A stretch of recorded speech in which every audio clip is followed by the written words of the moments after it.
السلام علیکم ورحمۃ اللہ تعالی وبرکاتہ۔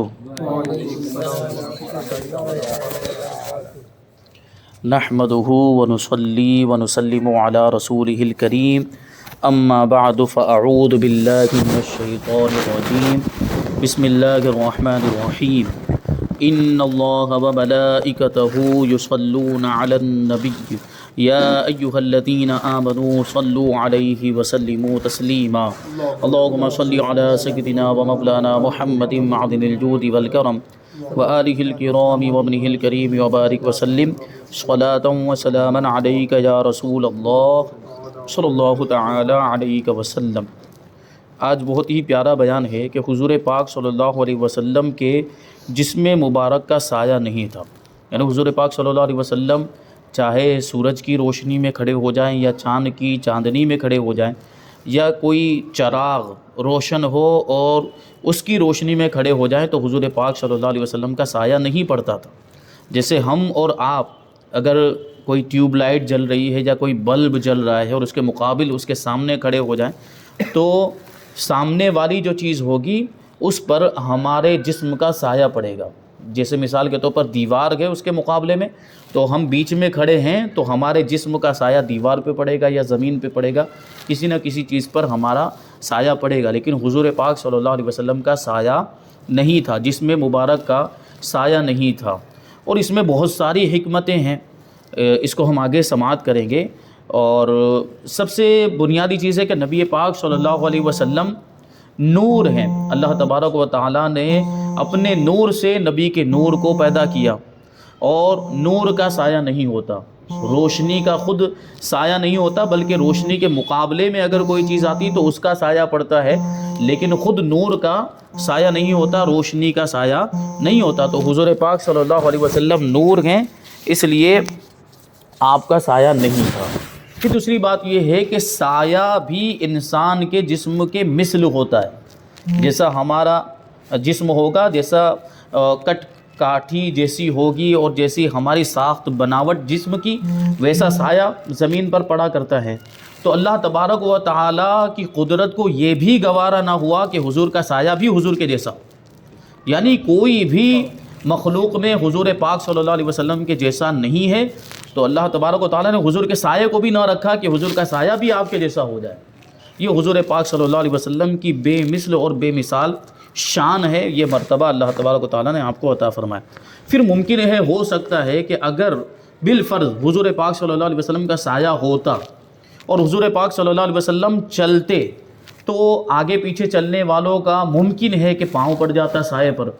تو یہ بے ادبی ہو جاتی، تو اس لیے بھی نہ رکھا سایہ اللہ تبارک و تعالیٰ نے کہ اس طرح کی کوئی بے ادبی بھی نہ ہونے پائے۔ یہ بہت ساری حکمتیں اس میں ہو سکتی ہیں۔ بہرحال حضور پاک صلی اللہ علیہ وسلم کا سایہ نہیں تھا، یہ حقیقت ہے، دلائل سے ثابت ہے۔ امت کے بڑے بڑے علماء نے، بڑے بڑے محدثین نے، بڑے بڑے فقہاء نے اپنی اپنی کتابوں کے اندر اس بات کو لکھا ہے۔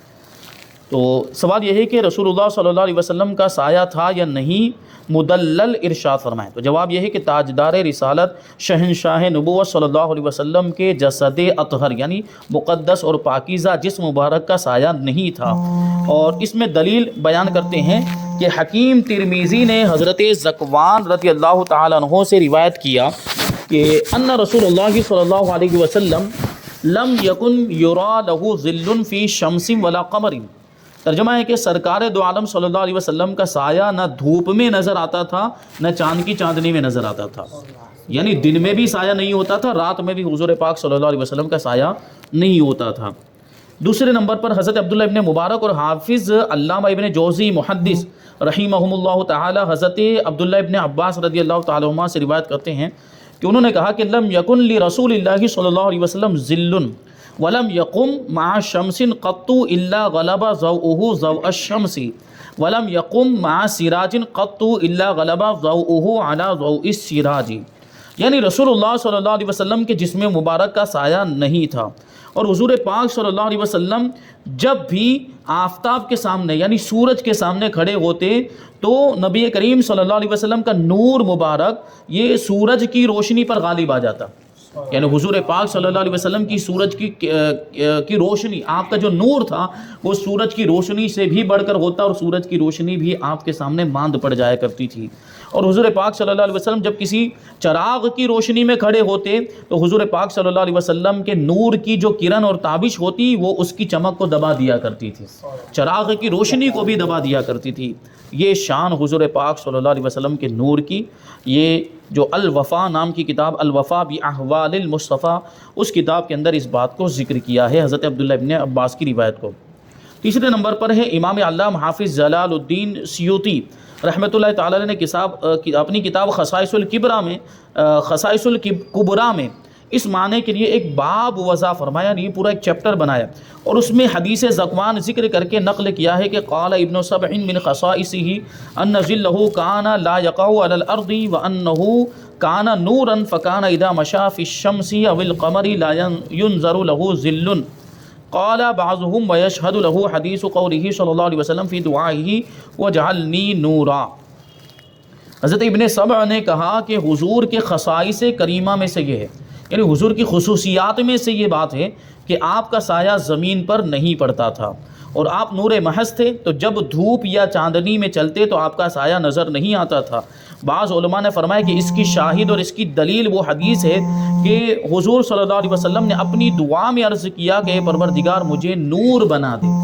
تو حضور کو اللہ تبارک و تعالیٰ نے نور بنا دیا، اور نور کا سایہ نہیں ہوتا۔ امام اہل سنت مجدد دین و ملت امام احمد رضا خان فاضل بریلوی رضی اللہ تعالیٰ عنہ فرماتے ہیں کہ بے شک نبی کریم صلی اللہ علیہ وسلم کے جسم مبارک کا سایہ نہیں تھا، یہ امر، یہ چیز احادیث اور اقوال علماء کرام سے ثابت ہے، اور اکابر ائمہ اور جہابذ فضلاء جیسے حضرت حافظ رزین محدث، علامہ ابن سبع صاحب شفاء الصدور، امام علامہ قاضی عیاض صاحب کتاب الشفاء فی تعریف حقوق المصطفیٰ، امام عارف باللہ سیدی جلال الملت والدین محمد بلخی رومی، علامہ حسین بن دیار بکری صاحب سیرت شامی، صاحب سیرت حلبی، امام علامہ جلال الملت والدین سیوطی، امام شمس الدین ابو الفرج ابن جوزی محدث صاحب کتاب الوفا، علامہ شہاب الحق والدین خفاجی صاحب نسیم الریاض، امام احمد بن محمد خطیب قسطلانی صاحب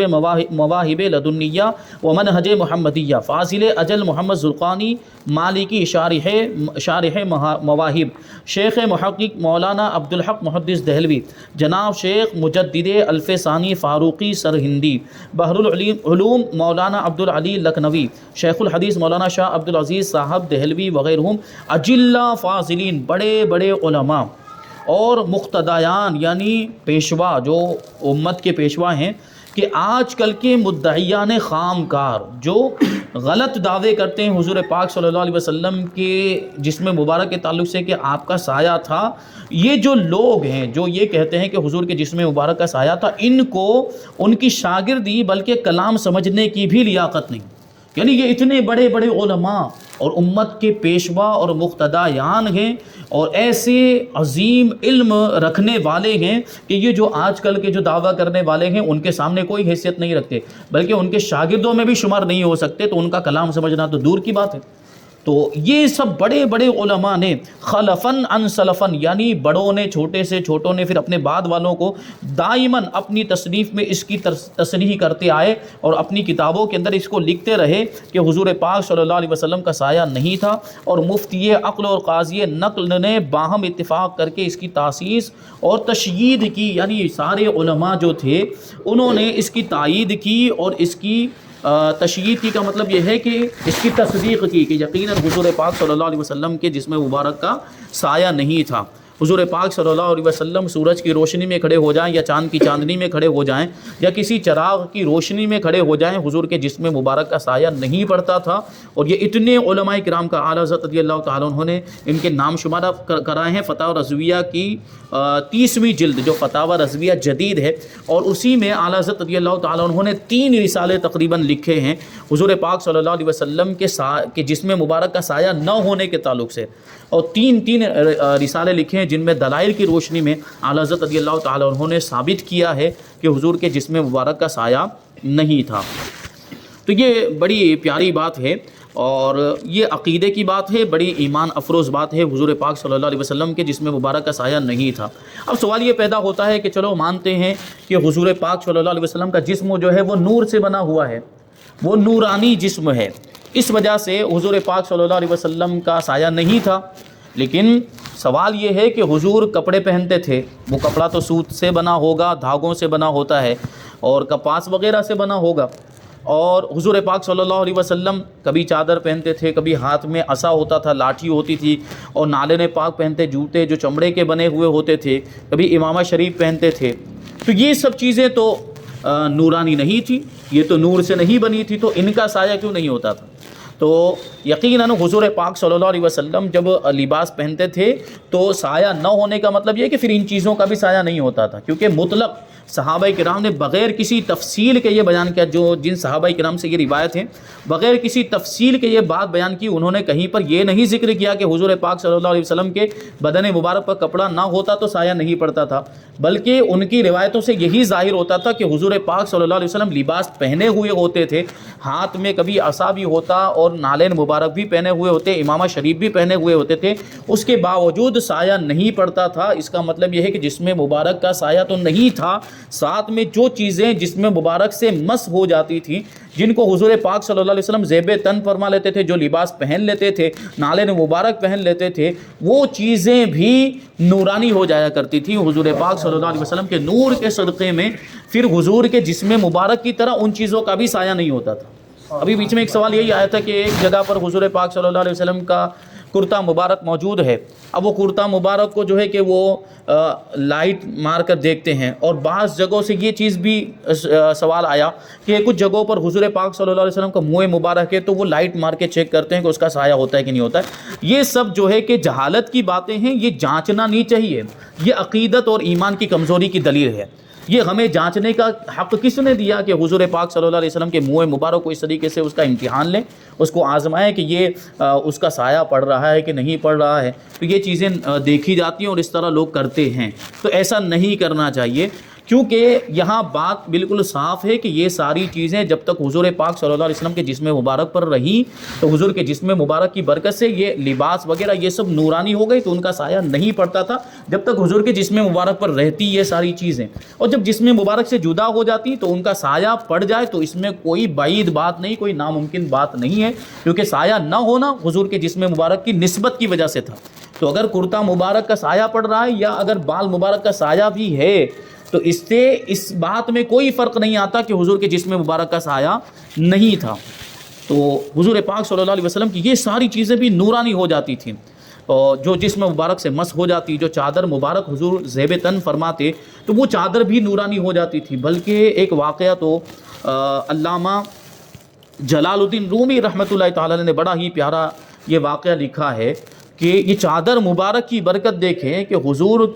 کا نور جو تھا وہ اس کی برکت سے وہ چادر بھی اگر کسی کے سر پہ پڑ جائے تو اس کی آنکھیں بھی نورانی ہو جایا کرتی تھی، روشن اور منور ہو جاتی تھی۔ حضرت ام المؤمنین عائشہ صدیقہ رضی اللہ تعالی عنہا کے یہ واقعہ ہے۔ ایک مرتبہ اللہ کے رسول صلی اللہ علیہ وسلم کسی صحابی کے جنازے میں باہر تشریف لے گئے، بہت دھوپ تھی اور بادل کا کہیں نام و نشان نہیں تھا۔ نبی پاک صلی اللہ علیہ وسلم نے جنازے میں شرکت کی، کفن دفن میں بھی شرکت کی، اور بہت زیادہ تیز دھوپ تھی، اسی میں نبی پاک صلی اللہ علیہ وسلم واپس تشریف لائے اپنے مکان مبارک میں۔ ام المؤمنین عائشہ صدیقہ رضی اللہ تعالی عنہا کے حجرے میں تشریف لائے تو ام المؤمنین نے جیسے ہی حضور پاک صلی اللہ علیہ وسلم کو دیکھا تو حضور کی تعظیم کے لیے کھڑی ہو گئی، حضور کے جمال نبوت کو جیسے ہی دیکھا حضور کی تعظیم کے لیے کھڑی ہو گئی، اور پھر کیا کیا تو حضور پاک صلی اللہ علیہ وسلم کے جسم مبارک کو ٹٹولنے لگی، آپ کے لباس پر ہاتھ ایسے گھمانے لگی، اور ایسا محسوس ہو رہا تھا کہ کچھ تلاش کر رہی ہیں، کوئی چیز ڈھونڈ رہی۔ تو اللہ کے رسول صلی اللہ علیہ وسلم نے پوچھا کہ اے عائشہ تم کیا کر رہی ہو؟ یہ میرے جسم کو ٹٹول کیوں رہی ہو؟ کیا تلاش کر رہی ہو؟ کس چیز کو ڈھونڈ رہی ہو؟ تو ام المؤمنین حضرت عائشہ صدیقہ رضی اللہ تعالی عنہا عرض کرتی ہیں کہ یا رسول اللہ صلی اللہ علیہ وسلم، باہر اتنی تیز بارش ہو رہی ہے اور آپ اتنی تیز بارش میں ہوتے ہوئے گزرتے ہوئے تشریف لائے ہیں، اس کے باوجود آپ کا لباس بالکل سوکھا ہے، بالکل خشک ہے، اور بارش کا نام و نشان آپ کے جسم مبارک پر بھی نہیں ہے اور آپ کے لباس پر بھی نہیں ہے، تو میں بارش کا پانی جو ہے وہی آپ کے بدن مبارک پر ڈھونڈ رہی ہوں اور آپ کے لباس پر ڈھونڈ رہی ہوں کہ اتنی زیادہ بارش میں سے اگر کوئی آئے تو اس کا لباس بھیگا ہونا چاہیے، اس کا بدن بھیگا ہونا چاہیے۔ تو اللہ کے رسول صلی اللہ علیہ وسلم نے یہ نہیں فرمایا کہ اے عائشہ تم کیسی بات کر رہی ہو، باہر تو دھوپ نکلی ہوئی ہے، بادل کا نام و نشان نہیں ہے، کوئی بارش نہیں ہو رہی ہے اور تم بارش کی بات کر رہی ہو۔ حضور نے یہ نہیں فرمایا، کیونکہ وہ جو کہہ رہی ہیں وہ کوئی معمولی خاتون نہیں ہے، ان کا لقب بھی صدیقہ ہے اور وہ صدیق اکبر کی بیٹی ہیں، جہاں کبھی جھوٹ کا گزر بھی نہیں ہو سکتا، تو وہ کہہ رہی ہے تو ضرور اس میں کوئی بات ہوگی۔ تو اللہ کے رسول صلی اللہ علیہ وسلم نے ان کو جھٹلایا نہیں، یہ نہیں کہا کہ عائشہ تم غلط کہہ رہی ہو، بلکہ حضور پاک صلی اللہ علیہ وسلم نے ام المؤمنین سے پوچھا کہ عائشہ آج تم نے کون سا لباس پہنا ہوا ہے، آج تم نے کیا پہنا ہوا ہے؟ تو ام المؤمنین حضرت عائشہ صدیقہ رضی اللہ تعالیٰ عنہ عرض کرتی کہ یا رسول اللہ آج میں نے آپ کی چادر مبارک کو اپنا دوپٹہ بنا لیا ہے۔ تو یہ اسی چادر مبارک کی برکت تھی۔ اب سوچیں آپ کہ وہ چادر مبارک حضور پاک صلی اللہ علیہ وسلم نے چند دنوں کے لیے پہنی ہوگی، اب چند دنوں کے لیے حضور پاک کے جسم مبارک سے اس چادر کو نسبت کیا ہو گئی کہ وہ چادر نورانی ہو گئی، اور ایسی نورانی ہو گئی کہ اب ام المؤمنین کے سر پہ وہ پڑی تو ام المؤمنین کی آنکھیں بھی روشن اور منور ہو گئی۔ اللہ کے رسول صلی اللہ علیہ وسلم ارشاد فرماتے ہیں کہ وہ بارش جو تمہیں نظر آ رہی تھی یہ دنیا کی بارش نہیں ہے، یہ عالم غیب میں جو انوار و تجلیات کی بارش ہو رہی تھی وہ بارش تم کو نظر آ رہی تھی، اور یہ میری چادر کے نور کے صدقے میں تمہیں وہ بارش نظر آ رہی تھی، اور وہ بارش عالم غیب کی بارش ہے، یہ دنیا کا بادل، اس کا جو بادل ہے یہ دنیا جیسا بادل نہیں ہے، اور وہ جہاں سے وہ بارش ہو رہی ہے وہ یہ دنیا جیسی بارش نہیں ہے، وہ تو عالم غیب کی بارش ہے۔ تو یہ دیکھیں یہ شان ہے حضور پاک صلی اللہ علیہ وسلم کے نور کی کہ چادر بھی نورانی ہو گئی، اور وہ چادر ام المؤمنین کے سر پہ پڑی تو ام المؤمنین کی آنکھیں بھی روشن اور منور ہو گئی کہ پھر اسی نور سے ام المؤمنین نے عالم غیب میں ہونے والی انوار و تجلیات کی بارش کو دیکھ لیا۔ تو یہ شان ہے۔ اسی طرح ایک روایت بیان کی جاتی ہے کہ حضور پاک صلی اللہ علیہ وسلم ایک مرتبہ وضو فرما رہے تھے۔ اب ہوا کیا، وضو کرنے کے لیے بیٹھے تو اس زمانے میں اور ابھی بھی کچھ علاقوں کے اندر جہاں ٹھنڈی زیادہ ہوتی ہے وہ چمڑے کے موزے پہنے جاتے ہیں جن کو خفین کہا جاتا ہے۔ حضور پاک صلی اللہ علیہ وسلم پاؤں دھونے کے بعد چمڑے کا موزہ پہننے لگے، آپ نے پہننے کا ارادہ کیا کہ اللہ وہ موزہ لے کر میں اس کو پہن لوں۔ ابھی بالکل پہننے ہی والے تھے کہ اچانک ایک پرندہ آیا جس کو عقاب کہا جاتا ہے، عقاب جس کو انگریزی میں ایگل کہا جاتا ہے، وہ پرندہ آیا اور جھپٹ کر حضور صلی اللہ علیہ وسلم کے دستے مبارک سے وہ موزہ لے کر اڑ گیا۔ جو موزہ چمڑے کا موزہ تھا حضور پاک صلی اللہ علیہ وسلم اس کو پہننا چاہ رہے تھے، وہ موزہ لے کر وہ پرندہ اڑ گیا۔ بظاہر لگ رہا تھا کہ یہ کیسی بات ہو گئی، یہ پرندہ حضور کی شان میں ایسی گستاخی کیسے کر سکتا ہے کہ وہ موزہ لے کے جو حضور پہننا چاہ رہے تھے۔ لیکن دیکھنے والوں نے یہ منظر دیکھا کہ کچھ اوپر جا کر اس پرندے نے موزے کو اپنی چونچ سے پکڑ کر الٹ دیا تو اس میں سے خطرناک سانپ گرا، اس موزے کے اندر سانپ تھا، وہ سانپ گرا۔ پھر وہ پرندہ موزے کو لے کر واپس آیا اور رسول اللہ صلی اللہ علیہ وسلم کے پاس رکھ کر وہ چلا گیا۔ اب سرکار دو عالم صلی اللہ علیہ وسلم نے اس کی اس خدمت کو دیکھا تو اس کا شکر ادا کرتے ہوئے ارشاد فرمایا کہ اے عقاب، اگرچہ خدا نے مجھے ہر غیب پر مطلع فرما دیا ہے، ہر چھپی ہوئی بات کو میں دیکھ لیا کرتا ہوں اور ہر چھپی ہوئی بات کو میں جانتا ہوں، اور کوئی غیب میری نگاہوں سے پوشیدہ نہیں ہے، مگر اس وقت ایک لحظہ کے لیے میرا دل خدا کے مراقبات میں اس قدر مشغول ہو گیا تھا کہ موزے کے اندر جو سانپ چھپا ہوا تھا اس کی طرف میری توجہ نہیں ہوئی۔ یعنی حضور پاک صلی اللہ علیہ وسلم اللہ کے جلووں میں کھوئے ہوئے تھے، انوار و تجلیات کی طرف توجہ تھی، اس لیے وہ موزے کے اندر جو سانپ تھا اس کی طرف حضور پاک صلی اللہ علیہ وسلم کی توجہ نہیں گئی۔ یہ بات حضور پاک صلی اللہ علیہ وسلم نے کہی تو جو پرندہ تھا، دیکھیں وہ کتنا عقیدت مند تھا، عقاب، وہ بھی حضور پاک صلی اللہ علیہ وسلم کے مقام و مرتبے کو سمجھتا تھا، وہ کتنا ایمان والا اس نے جواب دیا، اس کا دل کیسا ایمان سے روشن تھا، دل میں ایمان کا چراغ جگمگا رہا تھا۔ وہ پرندہ حضور پاک صلی اللہ علیہ وسلم کہ یہ جو حضور نے ارشاد فرمایا اس کے جواب میں کیا کہتا ہے کہ حضور والا یہ کیا فرما رہے ہیں، غفلت اور بے توجہی تو حضور صلی اللہ علیہ وسلم کی ذات سے بہت ہی دور ہے۔ آپ نے جو فرمایا کہ توجہ نہیں ہوئی، یا رسول اللہ بے توجہی اور غفلت تو آپ کی ذات سے بہت دور ہے۔ اور پھر وہ کہتا ہے، حضور نے جو کہا کہ تمہیں یہ جو اس پرندے نے غور کرنے کی بات ہے کہ وہ موزے کے اندر چھپا ہوا سانپ اس پرندے کو نظر آ گیا اڑتے ہوئے۔ اب وہ اس کی وجہ بتاتا ہے کہ مجھے جو یہ علم غیب حاصل ہوا کہ میں نے موزے کے اندر چھپے ہوئے سانپ کو اتنی بلندی سے دیکھ لیا، تو اس میں میرا کوئی کمال نہیں ہے، اس میں میری کوئی خوبی نہیں ہے، یہ علم غیب جو مجھے حاصل ہوا ہے، واقعہ یہ ہے کہ یا رسول اللہ میں جو اڑتے ہوئے حضور پاک صلی اللہ علیہ وسلم کے جسم منور کے اوپر سے گزرا تو حضور کی نورانیت کا مجھ پر ایسا عکس پڑا کہ میری آنکھیں اس قدر پر نور ہو گئی کہ میری نگاہوں سے تمام حجابات دور ہو گئے، تمام تاریکیاں دور ہو گئی، اور مجھے موزے کے اندر چھپا ہوا وہ سانپ نظر آ گیا۔ تو حضور یہ جو سانپ نظر آئے یہ آپ ہی کے جسم مبارک کے نور کی برکت سے نظر آیا۔ سوچیں آپ کہ ایک پرندہ حضور پاک صلی اللہ علیہ وسلم کے جسم مبارک کے اوپر سے گزر جائے تو وہ خود نورانی ہو جائے، تو ہم بھی تو حضور پاک صلی اللہ علیہ وسلم سے نسبت رکھتے ہیں، تو نسبت سچی ہو، نسبت اگر پکی ہو تو اللہ تبارک و تعالیٰ بھی ہمیں حضور کے نور کا صدقہ عطا فرما دے۔ تو دعا کرنی چاہیے کہ اللہ تبارک و تعالیٰ ہمیں حضور پاک صلی اللہ علیہ وسلم کے نور کا صدقہ عطا فرمائے، اور حضور پاک صلی اللہ علیہ وسلم کی تعظیم کما حقہ کرنے کی توفیق عطا فرمائے۔ کسی بھی طرح کی کوئی بھی ادنا سی گستاخی کبھی بھی ہماری ذات سے سرزد نہ ہو، اور اللہ تبارک و تعالی ہمیں ہمیشہ تعظیم کرنے والوں میں ہی رکھے، اور حضور پاک صلی اللہ علیہ وسلم کے غلاموں میں ہمارا شمار ہو، اور حضور کے غلاموں میں ہی ہمارا حشر بھی ہو، اور اللہ تبارک و تعالی حضور کے قدموں کی برکت سے ہمیں جنت میں جگہ عطا فرمائے۔ جو کچھ بھی بیان ہوا اس پر اللہ تبارک و تعالی ہم سب کو عمل کرنے کی توفیق عطا فرمائے، ہمارے عقائد کی، ہمارے ایمان کی حفاظت فرمائے۔ وما علینا الا البلاغ۔ السلام علیکم۔